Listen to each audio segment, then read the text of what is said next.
La drépanocytose est une maladie génétique héréditaire. Cette pathologie est également appelée anémie à hématie falciforme. Méconnue du grand public tchadien, cette maladie touche beaucoup d'enfants, car elle est confondue à d'autres pathologies chez les enfants.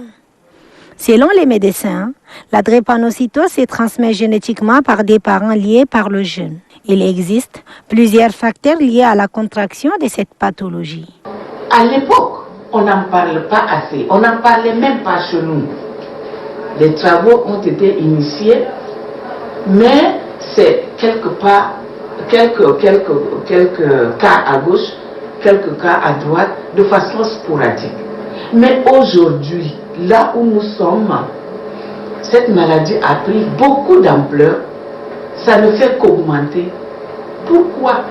Parce que chez nous au Tchad, dans certaines familles, dans certaines régions, l'endogamie est permise.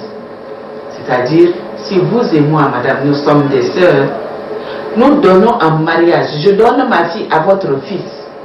Alors que nous, on a le même sang. Donc s'il y a une petite maladie dans ce sang-là, et qu'on met ensemble les enfants, alors ça va augmenter. D'accord?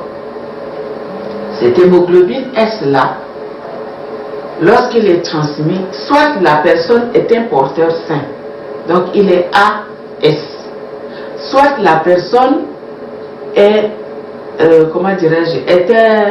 était malade, donc il a les deux hémoglobines SS, il en prend chez sa mère, il en prend chez son père. La drépanocytose se manifeste chez un enfant à partir de 4 mois par un symptôme des pieds et mains.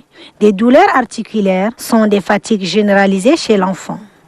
Cependant, il existe plusieurs types de traitements en fonction des gravités de la maladie et de la façon dont elle se manifeste. Les crises chez les bébés, ça se manifeste par ce que nous appelons communément le syndrome pied-main, c'est-à-dire le gonflement douloureux des dos, de la main et des pieds.